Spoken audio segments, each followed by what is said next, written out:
Welcome to the Thriving Together monthly trend report for June 2026. So much of the media landscape in June centered on our country approaching its 250th anniversary, and one question seemed to rise above all the noise, asking, what kind of country are we still trying to be?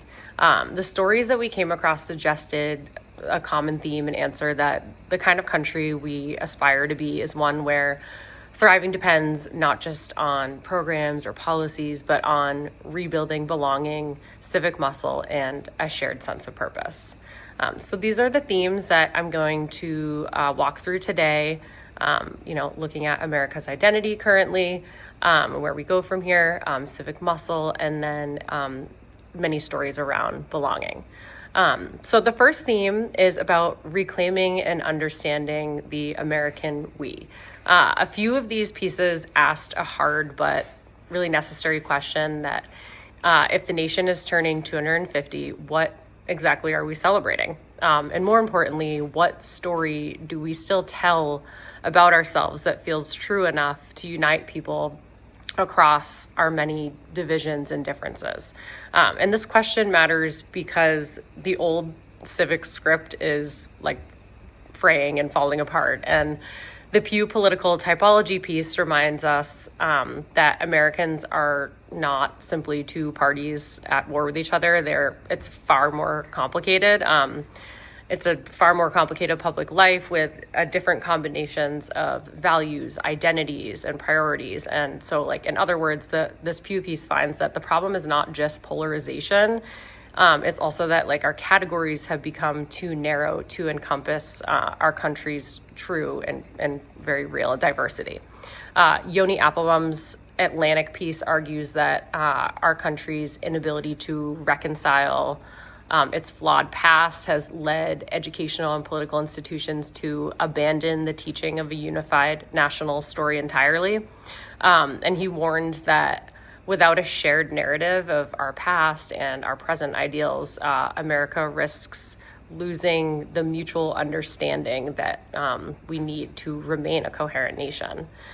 So that is why many felt that a broader conversation about America's 250th anniversary was and continues to be so important. This milestone wasn't just a birthday party.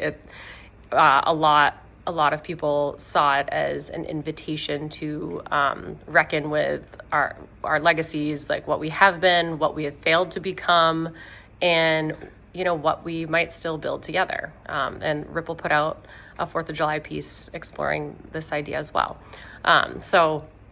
Leading up, many felt that if the anniversary was going to matter, it had to be more than nostalgia. It could serve as a civic reset.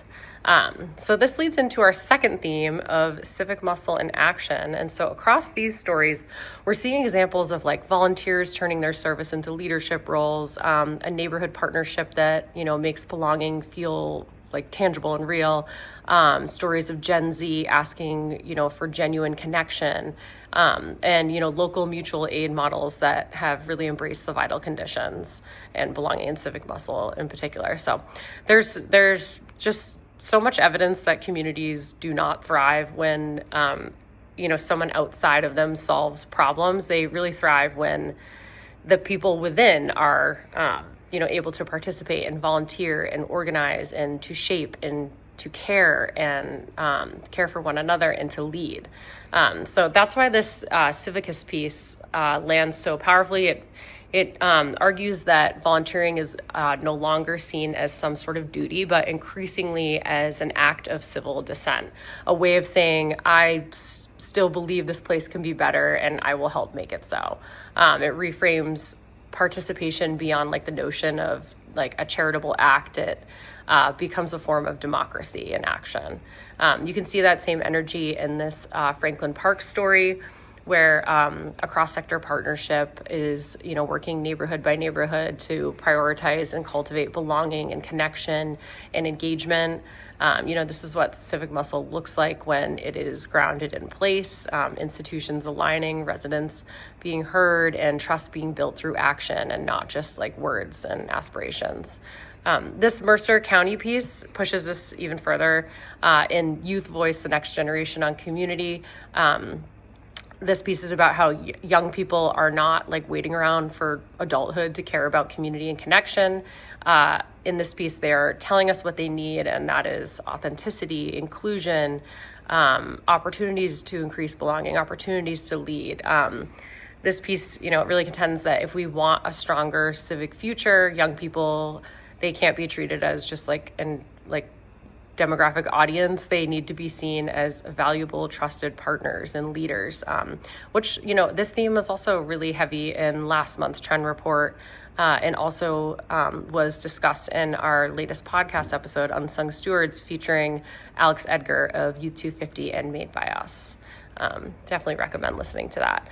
This Meet Thou at Home spotlight reinforces the same point from another angle. This was a story about aging communities in Washington State, the importance of connection and, multi-solving through a community care model.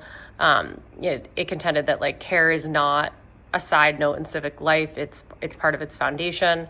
When people help one another in practical ways, they're not just filling gaps, they're strengthening the social fabric that helps a community survive and endure. This third theme is belonging and how it requires economic dignity, equity, and culture. So if the first theme was about national identity, and the second was about participation, this one is about whether people, can actually live with dignity and thrive in the places that they call home, and what they need for that, that relates to belonging. So this is where we saw stories making connections between living wages and voice and rural belonging, equity investments and repair, and the arts creating shared cultural language that helps make a place feel like this is ours. The living wages and voice piece makes a really simple but vital connection that people cannot thrive if they are economically insecure and unheard. A well-being economy has to include both material fairness and real power. So, thriving is not just about access to services. It's about whether people can live with dignity and stay in and remain in their communities and see their identities reflected in public life. This Rural Roots article explores that idea across generations and geography. So this piece is from our friends at Build Healthy Places, and it examines stories of well-being through a rural, place-based, and intergenerational lens. And a major point of the article was that communities that last are the communities that make room for continuity and reciprocity and shared stewardship and local shared stewardship. This article on the Marion Community Foundation's racial equity investment shows what repair looks like in practice.